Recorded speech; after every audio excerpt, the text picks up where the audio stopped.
go.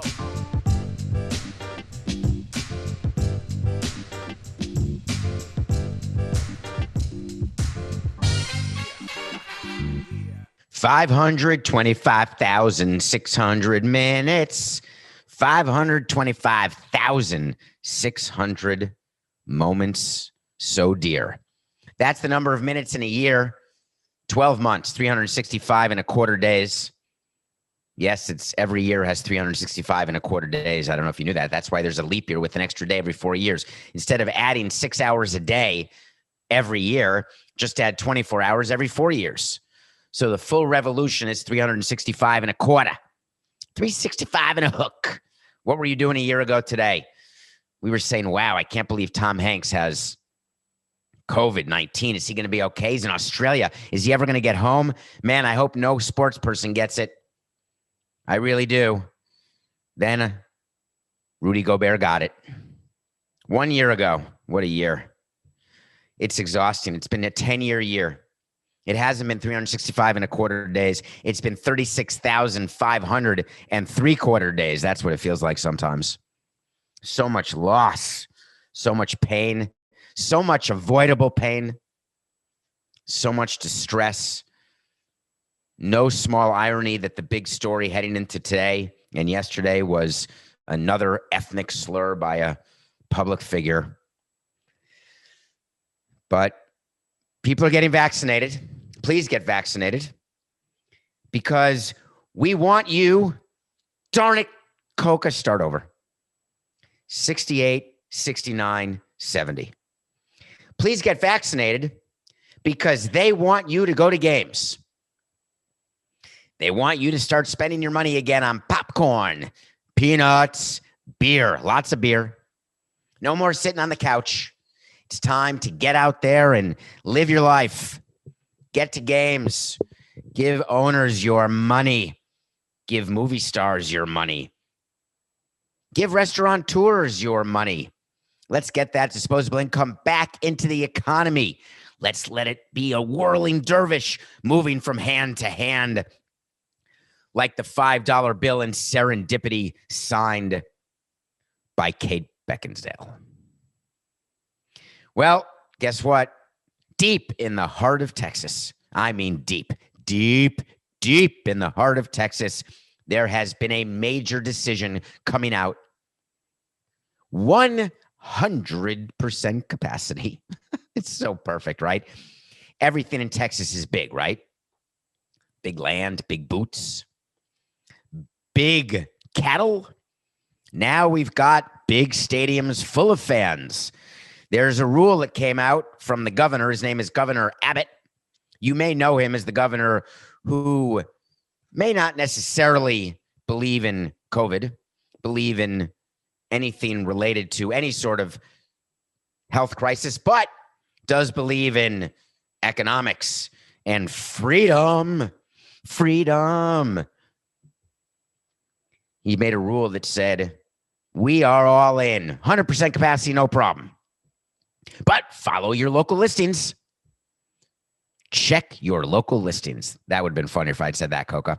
People wouldn't have gotten that, but that's what they'd always say in sports at the end of a game. 60 minutes coming up next, except on the West Coast. Check your local listings. So the president of the Texas Rangers came out and said, we're in. Everyone's got to wear a mask, even though there's no mask mandate in Texas. Can you imagine? You don't have to wear a mask. Don't worry. Don't wear a mask. You're good. You're good. You're good. You're good. You're good. You're good. You're good. But if you're going to go to a Texas Rangers game, you have to wear a mask. Social distancing? Nah. We're packing them in. 100% capacity. We will sell out because we have a new ballpark and we opened it last year and we didn't have any fans until the playoffs came. And then we had to share that revenue with Major League Baseball and we are absolutely screwed. We need revenue immediately. We're wasting the opening of a ballpark. Our team sucked. Our payroll's down. We're not going to be good this year, but please come to our ballpark right now. In a statement and an interview, the president of the Texas Rangers, or the president of business operations, COO, good guy actually, invoked the name of the governor Not one time, not two times, not three times, not four times, 5 times in his statement. We are following the lead of the governor, Abbott. We have spoken to Governor Abbott. We believe in Governor Abbott, but we're still going to make people wear masks. Do you know that Governor Abbott has a special task force that he is consulting? He was very big on that during the pandemic. I'm going to consult. It's like the president saying, I'm going to consult his scientists. Well, Governor Abbott did not consult his task force when he made the decision to allow outdoor capacity of 100% for the Texas Rangers. I wonder why. I wonder why he didn't consult them all, and he actually ignored the one who he did consult, who said, I'm not so sure this is a good idea. Why don't we just wait? We are 2 to 3 months away from clearing the pandemic. 2 to 3 months away. We've made it this far. This is the equivalent in sports of being down 8 runs in the 8th inning, tying the game, and then allowing a walk-off in the 9th. What's the difference? A loss is a loss. Except this isn't sports. This is life.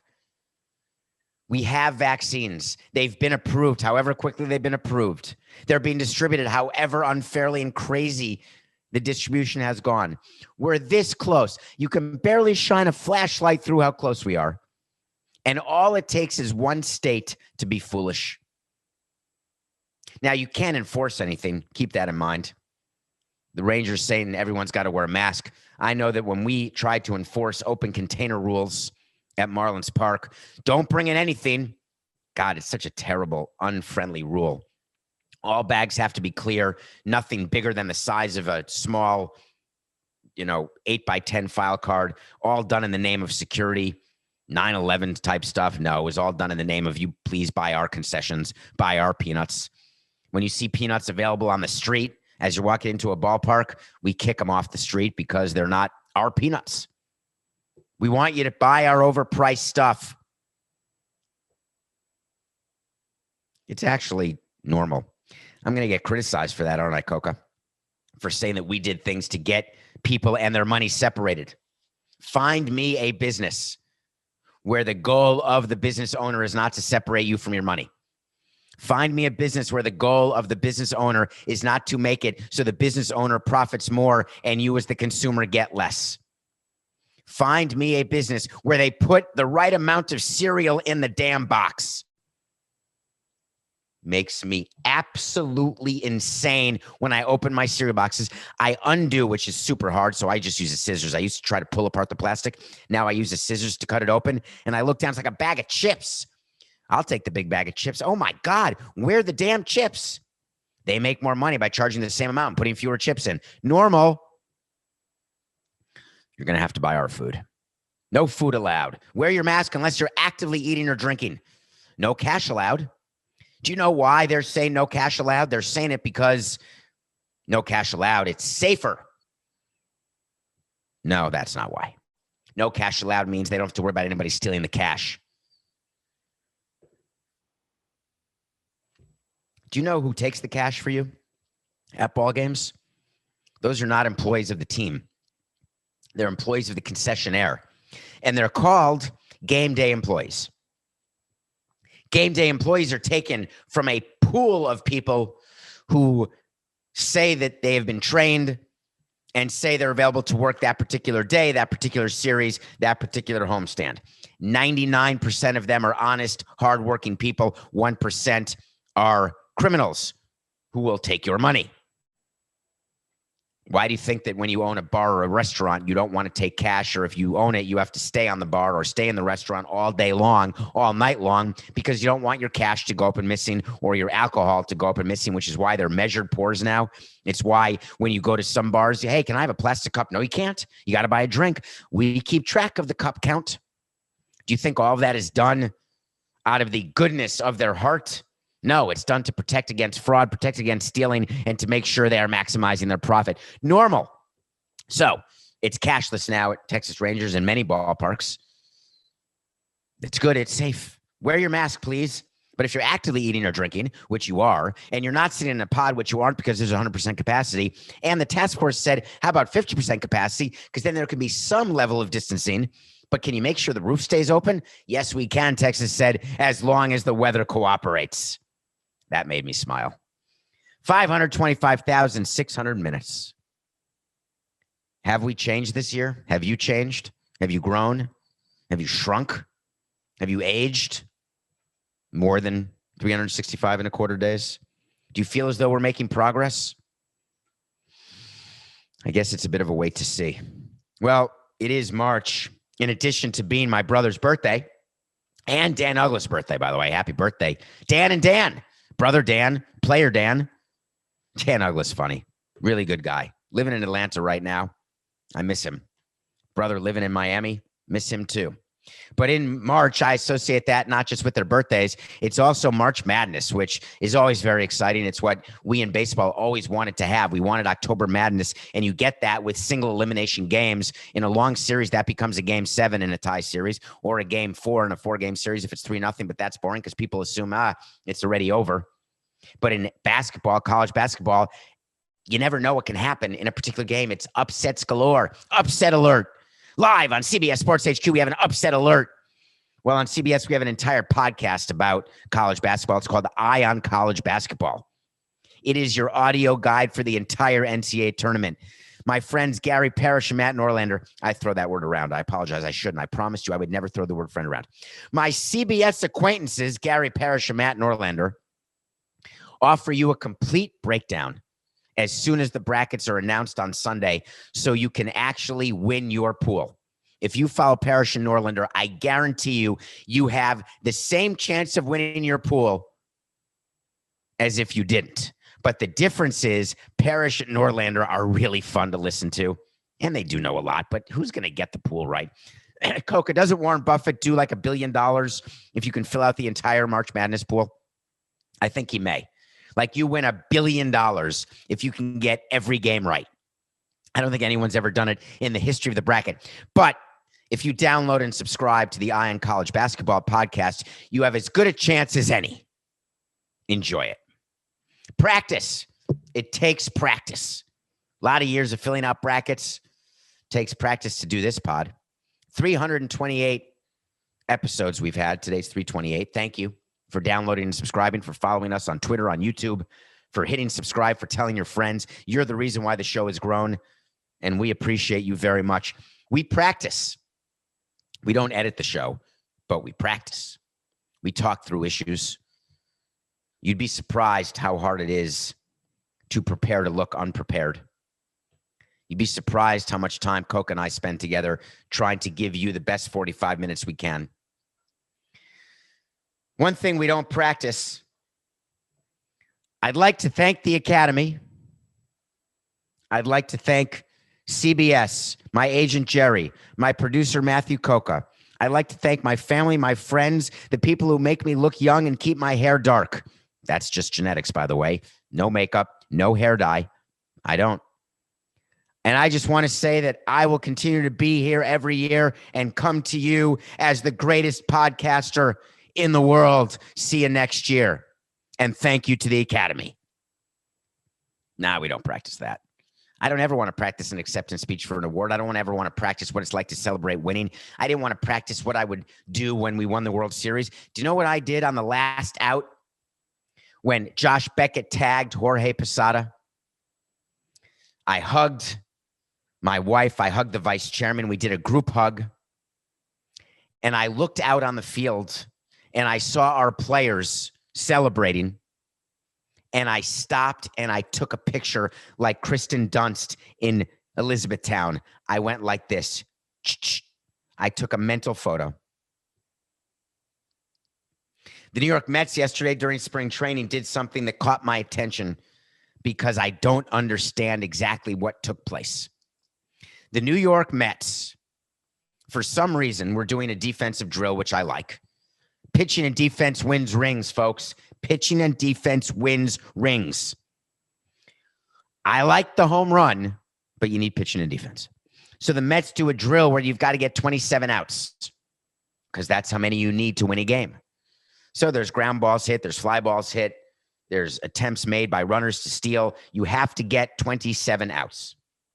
I remember Game 6 of the World Series, I was counting outs at out 17. The last 10 outs, I counted 10 to go, 9 to go, 8 to go. I had Joe Buck's voice in my head. The Marlins are 3 defensive outs away from winning the World Series. But after the Mets got the 27th out, they rushed the field and they did like a player pile. It came out that they were celebrating like they won the World Series, and they were doing a drill as though they were practicing what it would be to win the World Series. And when asked later, the players said, that's our expectation, and there's nothing wrong with practicing. There's certain things that I don't want my team to practice because I want it to be real. I want it to be live. I want it to be genuine. I want muscle memory when it comes to covering first base on the wheel play when the bunt is on.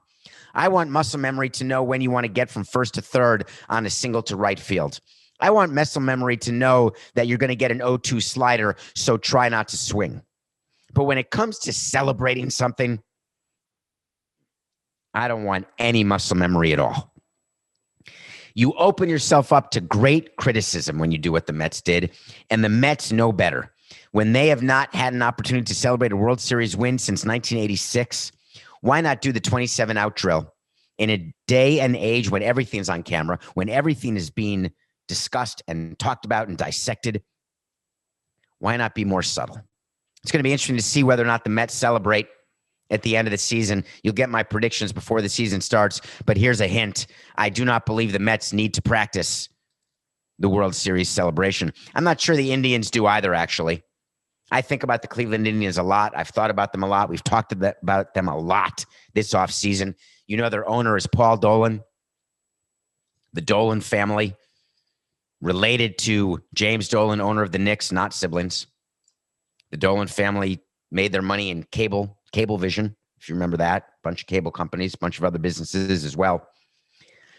Paul Dolan is a young guy like I am, although I guess we have to say we're middle-aged now. I'm not, you know what? Screw that, Coca. I am an old young guy. Maybe I'm a young middle-aged guy. I am starting middle age. How about that? I'm beginning to think about starting the possibility of being middle-aged. I don't know how old Paul Dolan is. We may be the same age, Coca. He may be a few years older. And he's had to deal with his nickname, not his nickname, his team's nickname, changing it from the Cleveland Indians to the Cleveland football team.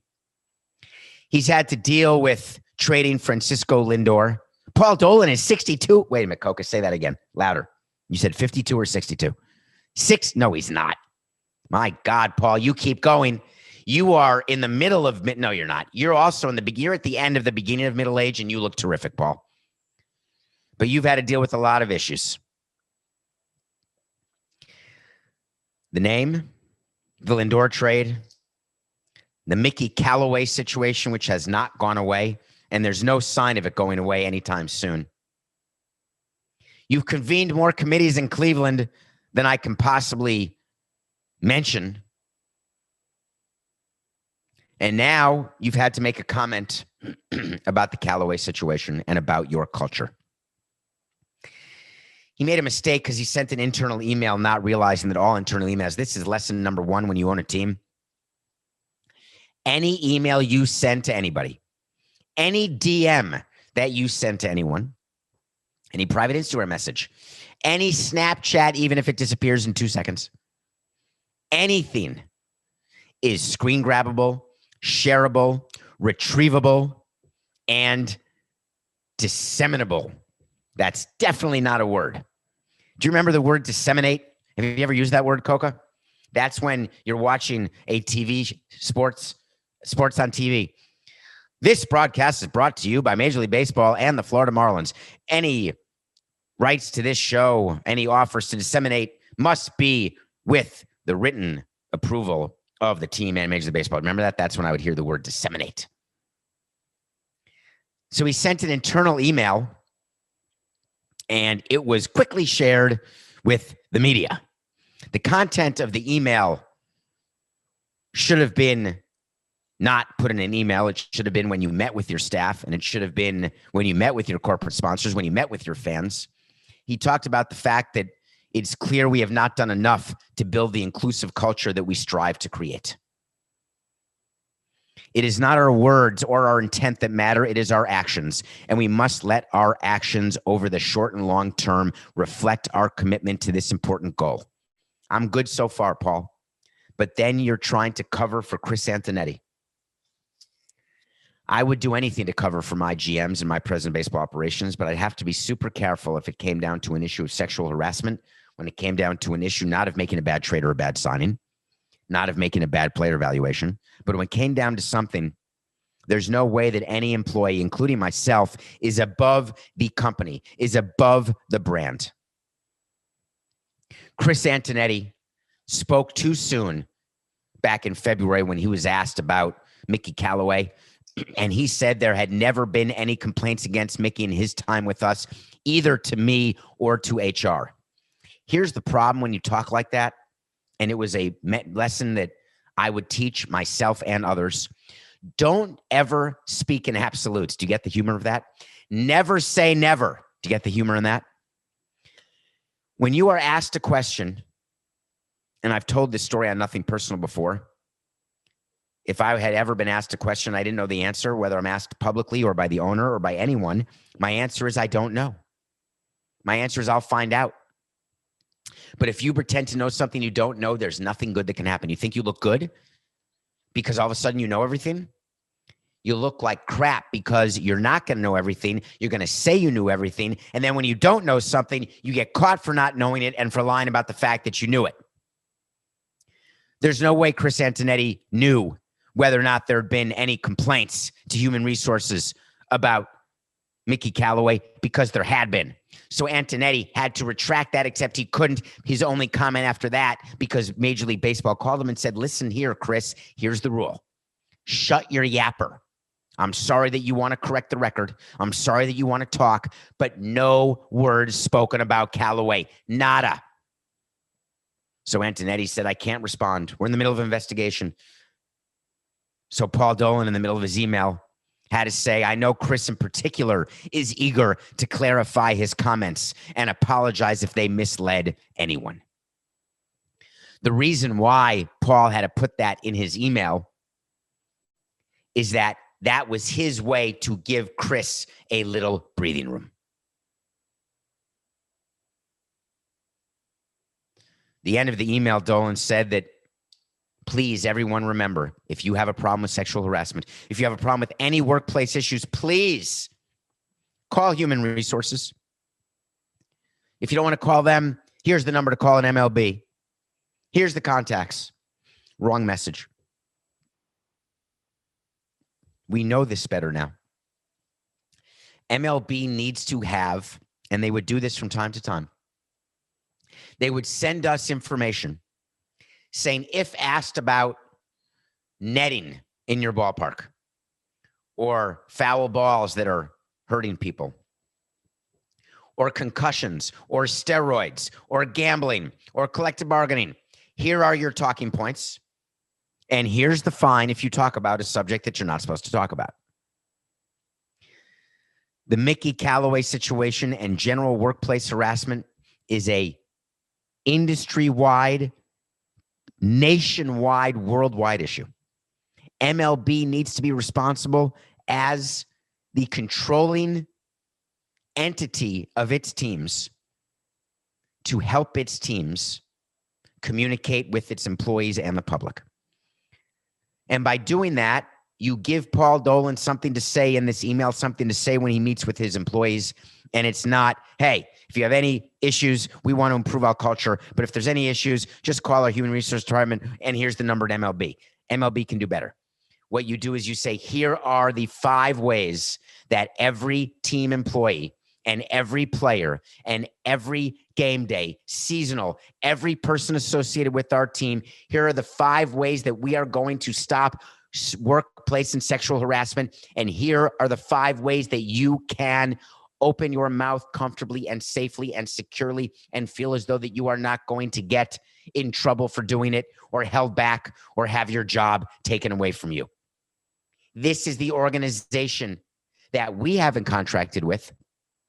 The teams haven't contracted with. This is an independent organization that you can call to vet your issues. This is an independent group within Major League Baseball who does not answer to anyone. These are the independent employees who are paid by Major League Baseball who work as a part of every single front office. You may think they're pariahs, but they're not. They answer to us at MLB, but they are right there in your office, and they are right there to be spoken to. There needs to be a plan. We need to stop all of the eyewash that takes place as we try to explain away an atmosphere that is conducive to discomfort and harassment. When we come back, we're going to review a movie about a type of harassment that is equally as unfortunate as sexual and workplace harassment. And we are also going to get to Jerry Jones. We will be right back. Welcome back to Nothing Personal. My name is David Samson. Thanks for joining us. You've got me, you've got Coca every day for 45 minutes. Part of what we do is review a movie every day. Yes, we do.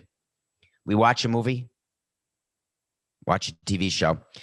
There's a movie that won Best Actress for the Golden Globes in a drama, Andra Day, in her first acting role. First acting role. She's a singer. She plays Billie Holiday in United States vs. Billie Holiday. It stars Garrett Hedlund, who you may have watched in Country Strong. You may have seen him in Mudbound. It also stars Trevante Rhodes, who I think I watched Coca in Moonlight, but I could be wrong. But I think he was in Moonlight. Phenomenal actor. This movie is quite troubling. Do you know the story of Billie Holiday? Because I didn't.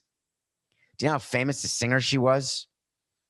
A black singer back in the United States in the 40s, 50s, 60s. She's got some famous songs, the most famous of which is called Strange Fruit. The most famous of which was attacked by the FBI under Hoover, because that was the song Strange Fruit that brought to the forefront the lynching of black people in the United States. And the generally white FBI and racist people in our country did not want anyone to think that there was any lynching going on other than what you saw with your own two eyes, other than what you read about, other than what was being spoken about, being seen, and the death and loss that was being felt by black families all over this country. Other than that, they didn't want you to know a thing about it. So Billie Holiday wrote this song, bringing it to its attention of everyone, and the government said, "No mas, you're not singing that song. We will arrest you for inciting a crowd and a mob." Does that sound familiar? We will arrest you if you sing this song. If you have not heard this song, you may know Kim Kardashian's ex-husband. His name is West. I can't remember. Kanye West. He sampled this song. Coca, what is the name of the song? Because I recall him sampling it. Coca knows it for sure. Blood on the Leaves. Thank you, Matt. So if you don't know Strange Fruit, you may know Blood on the Leaves by Kanye. Is Kanye's nickname Wheezy? I am such a boomer. I can't even. Is it Easy? Yeezy? I must be thinking of someone else. Anyway, check out the song. But here's what's important in the movie. Billie Holiday was a drug addict, but the FBI sent an informant to infiltrate her tour, to catch her with drugs, to plant her with drugs, to arrest her, and to stop her from singing. The movie is uneven. The story is unpleasant. The movie is mediocre. The story is horrifying. The performance by Andra Day is captifying. The fact that our government does and did these type of things is mystifying to me. There are plenty of people who you don't need to frame. There are plenty of performers who you don't need to frame, who find a way to do it to themselves. Billie Holiday is not one of them. It is such a bad look. It's such an uncomfortable watch. It got underneath my skin It doesn't mean the movie was great. It means that the subject matter matters. It's another example of an important movie to watch. So I'd like you to watch it, keeping in mind, I'm not having you watch it because of the greatness of the movie. I'm having you watch it because after the movie, I'd like you to say to yourself, how close am I in proximity to a time in our history where something like this could happen? Is it 50 years ago? Is it 10 years ago? Is it today? Holy cow. Could it be tomorrow?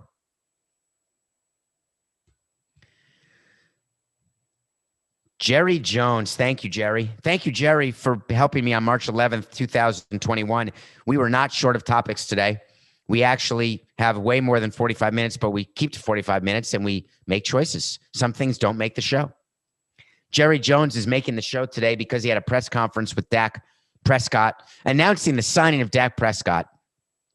And Jerry Jones said something that was of great interest to me and is a lesson that can be learned by me and everybody listening. Jerry Jones said when he bought the Cowboys, people thought he was an idiot, that he overpaid for it. I remember that. People saying, oh my God, I can't believe what he paid for that team. And he said, the truth is, most anything that I've ever been involved in that ended up being special, I overpaid for every time to the end. Anytime I've tried to get a bargain, I got just that. It was a bargain in a lot of ways and not up to standard. He was trying to say that I may have overpaid for Dak Prescott, but that's what I do. I overpay. I overpay when things are special, and I'm right every time. The owner of the Marlins, Jeffrey Loria, built his fortune by being the greatest art dealer in history. There were times that he would teach me and tell me about overpaying for a sculpture, for a painting, knowing in his mind that if you are going to deal in greatness, you overpay for greatness, you collect greatness, and greatness appreciates. And what you think is an overpay becomes an underpay and a hugely successful investment. Did he buy the Dallas Cowboys for too much money back then? Yes. How did it work out? Did Peter Angelos overpay for the Baltimore Orioles in 1993 at auction? Yes. How did it work out? Did Jeffrey Loria overpay for the Marlins in 2002? Yes. How did that work out? Do people sometimes overextend and buy a house that they cannot afford and it ends up working out?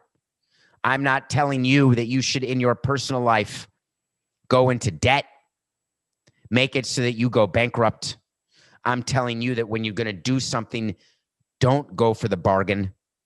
How many times do you try to save a nickel here and there and you end up spending a quarter fixing the nickel that you already spent? And all you had to do was spend a dime initially. How many times does that happen?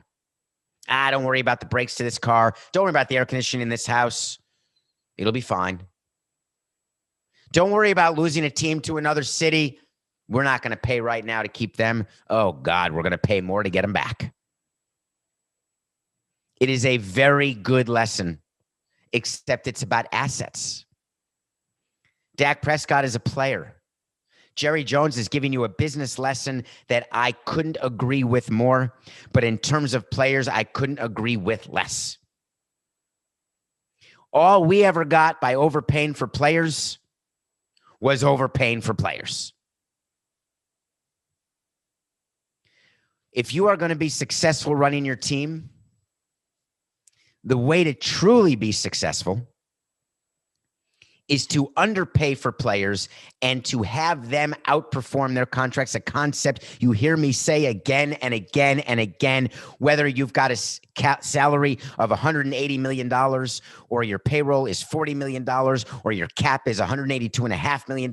It doesn't matter. You've got to maximize dollars in the cap. They did it with Dak by having only 22 go against it, as we talked about the other day. I don't remember which show. Dak is a $22 million cap hit. He would have been a $37 million cap hit if he had been franchise tagged. But Jerry Jones mistakenly confuses a business lesson for assets and says these players are assets. That's what he's saying by transitive property of asset.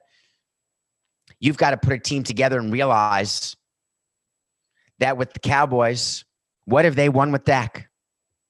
What have the Texans won with Watson? What did the Knicks win with Ewing? What did we win with Stanton, Yelich, and Ozuna? When you are the Cowboys or the Yankees and you are the lead example franchise in your sport, you're worth the most of any team in your sport. You measure your success in addition to asset appreciation by ring acquisition. And in that regard, the Yankees and the Cowboys are failing incredibly. Emotional overpayments out of fear of the player leaving is how you don't win.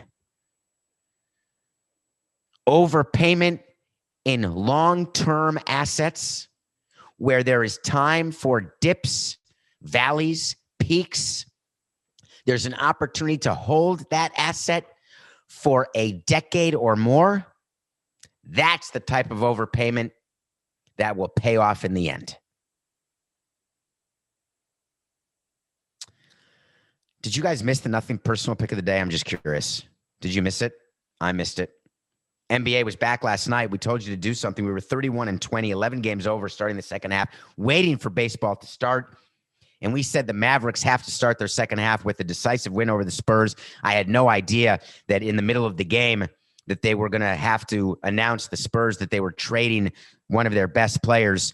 And I'm having a complete mind blank, Coca. I want to say it's Aldridge, DeMarcus Aldridge, but I may have the name wrong. I may be mixing names. It could be, thank you, it is LaMarcus. The Spurs were playing the Mavericks tight. We were giving 4.5. I was nervous. The Mavericks ended up on an 18-4 run or something to end the game. Guess what? Mavs covered. We are now 32-20. Let's keep it going. Kevin Durant and the New Jersey Nets play tonight, except Kevin Durant isn't playing, and the Nets are in Brooklyn. Kevin Durant has a bad hamstring. Kevin Durant has been out a month, but the Nets have been a championship team. They've got Blake Griffin. That's why I'm picking them tonight, 2.5 over the Celtics, because Blake Griffin is on the Nets, and he's playing tonight. Hold on, let me check. Wait a minute, Blake. Yes. Nope. Yes. Oh, God, he's not playing. Sorry. Blake Griffin has a knee injury. Let me see how they are going to write that. I wonder what they're going to say. I think they're going to say something like it's some sort of left knee injury maintenance, so Blake Griffin's not available. Uh-oh. Wait a minute. Blake Griffin's on the phone. Hey, Blake, how's your knee? Are you good? I don't have a knee injury. My knee's fine. My knee's great. I haven't played in 3 weeks. I got to get my wind back. I got to get my lungs back. I got to get my diaphragm back. I don't like when teams have to make up an injury. Just say Blake Griffin's not ready to play. But guess what? The Nets are only 2.5 over the Celtics. It's a big-time Eastern Conference showdown. I'm going to watch it. I think it's at 8 o'clock Eastern time. Don't forget, we're switching the clocks this weekend. Spring ahead, fall back. We lose an hour of sleep. At 2 a.m., it becomes 3 a.m., which means I can wake up at 2 a.m., which is good. Nets, 2.5 over the Celtics. We're 32-20, trying to go for a season best 13 over. The Nets without Durant, without Griffin, still have Harden, still have Irving. While the Celtics are trying to save Brad Stevens' job, the Nets are a better team. I like the Nets 2.5 over the Celtics. Okay. I want to talk about an update, and I want to spend a few minutes to close this show talking about some things that are happening with the Meyers Leonard situation. You may have a chance. I'm asking for an hour and a half of your time today. I did 45 minutes on Lebitard. You can download his local hour. And I'm 45 minutes today on Nothing Personal. We spent quite a bit of time talking about the Meyers Leonard situation. And I didn't really have enough time to mention this concept. Did you read the letter from Julian Edelman? He wrote an open letter to Meyers Leonard. If you haven't listened to yesterday's show, and by the numbers, all of you have, and even more. So thank you. But please, if you haven't, it's the first 15 minutes of the show. But for retention purposes, just listen to the whole thing. Thank you. That's measured by us. It matters. 45 minutes a day. That's what I'm asking for and appreciative of. Julian Edelman wrote a letter inviting Meyers Leonard to a Shabbat dinner. Shabbat dinner, that is a holiday, a day of rest in the Jewish religion. Shabbat dinner happens on Friday night. Family dinner, friend dinner. It's where you get together, you say some prayers, and you reflect on the week, and you get ready for your day of rest on Saturday. Friday night to Saturday night is Shabbat. So Julian Edelman, who also went public and started a relationship with a player who had other anti-Semitic comments, it was a football player, and I want to say it was LaShawn Jackson, but I could be wrong, but I think that's right. And Julian Edelman offered, it's Deshaun, sorry, thank you, Coca. They struck up a friendship, and Edelman tried to teach Deshaun about Jewish religion, the history of Israel, the culture, etc. He made the same offer in a letter to a person he didn't know, Meyers Leonard. And I want to make sure that Julian understands and that Meyers understands very clearly that going on a journey to better yourself, to get more knowledge, is a step, but not a start. The start to this is not saying you don't know what the word means, or not saying that you're apologizing, or not saying you're going to Edelman's house for dinner. The start of this comes when you recognize, doesn't have to be public, by the way. It's when you close your eyes at night when the most growth happens. There's a reason why kids need to sleep and why teenagers need to sleep. There is growth that takes place when you sleep. And the moment before you close your eyes is the most important part of the day in terms of how your night's going to go. Often what you think about is what you dream about. Sometimes there's the greatest clarity you have. The first step in the start is Meyers Leonard when he closes his eyes and goes to bed last night and tonight, that he thinks about why he said what he said, what made him say what he said, and not what he's going to do to undo it, but what he's going to do to make sure that the reason he said what he said changes. Often we are told that the best charity is to give people food, money, help. The expression goes, if you give a farmer a meal, you help them for a day. If you teach the farmer how to plant better crops, you feed his family for a lifetime. If you apologize for a word that you say, or go to a Shabbat dinner with a famous wide receiver with the championship pedigree, you are doing public relations. You are helping yourself for a moment in time, and that is all. If, on the other hand, you make systemic, deep down within your body changes, you are not just helping yourself, but you're helping millions of people around this country and around this world. I don't know whether or not Meyers Leonard can recover from this. What I do know is that he has a long way to go. I don't know whether the Miami Heat will recover from this, except teams always recover. Sometimes players don't, but teams go on. I don't know why Mickey Arison, the owner of the Heat, has not spoken yet. I don't know why Pat Riley, the face of the franchise, has not spoken yet. I don't know why Udonis Haslem was forced to be the spokesperson, because that's what happens. The media needs to get a voice. They need to get a soundbite. And when the Heat start practicing for the second half of the season, which they did, by definition, the Heat are going to have to say something, and the media is going to go to the people who are talking, and it was just the players. So Udonis Haslem became the spokesperson, the true leader of that team on the court. The leader off the court has to be the owner. And when you are the owner of a team, there are some times when you're the president of a team, there are some times you can't hide. There are some times when you've got to stand up there and take it, and you've got to explain it, and you've got to apologize for it, and you've got to make people understand it. And the Miami Heat are doing a horrific job of taking advantage of an unfortunate moment in time where it's possible that in the last 525,600 minutes, that we can actually say that progress has been made, that we can actually say that we are going to dare to be different. All of us have a chance. What are you going to do with your next 525,600 minutes? A true wait to see. That's our show. Remember, it's always business. It's occasionally personal.